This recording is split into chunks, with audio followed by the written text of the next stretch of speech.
Before the FISA memo was released last Friday, the media tried to portray it as a grave threat to national security.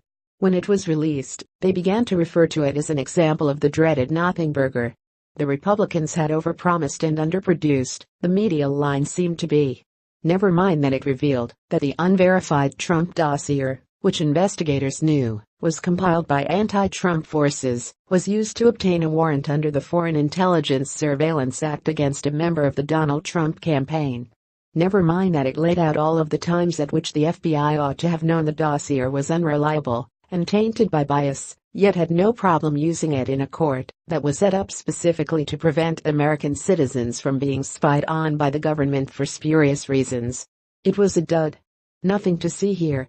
Let's move on to the Super Bowl, or perhaps that big stock market drop. For anyone who was paying attention, mind you, the memo was a pretty big deal.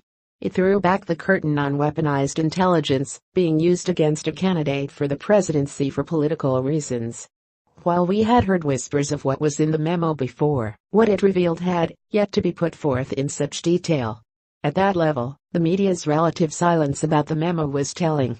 Mike Huckabee, former Arkansas governor and former presidential contender, as well as father of the current White House press secretary, may have put it into perspective best in a post on Facebook.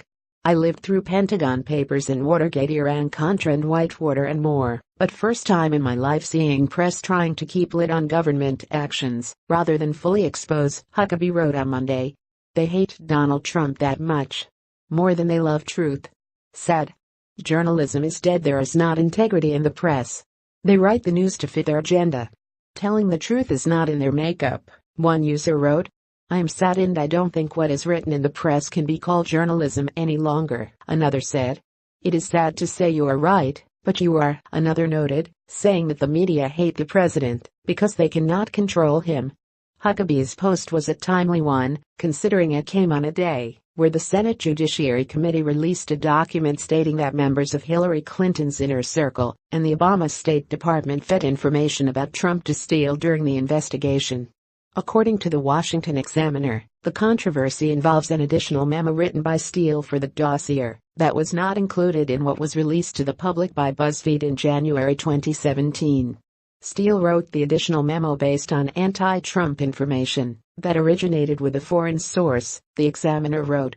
The memo was part of a criminal referral from Senator Chuck Grassley, the chairman of the Senate Judiciary Committee, and Senator Lindsey Graham, RSE, asking the Justice Department to investigate Steele.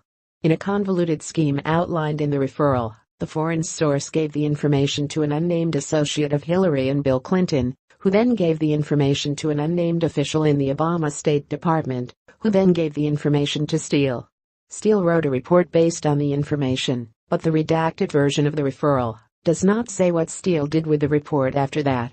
Fox News reports Grassley and Graham passed on a criminal referral to the Justice Department in early January, alleging Steele either violated 18 U.S.C. 1001 by lying about his contacts to the media when interviewed by the FBI, or that he was misrepresented by the Bureau. So, just so we're clear, the man who assembled the dossier that was used to obtain a FISA warrant on a member of a presidential campaign could now face charges himself. But nope, nothing to see here. Just keep looking away. No wonder Americans are so frustrated with the media. Share this story on Facebook and Twitter with your thoughts on Mike Huckabee's post.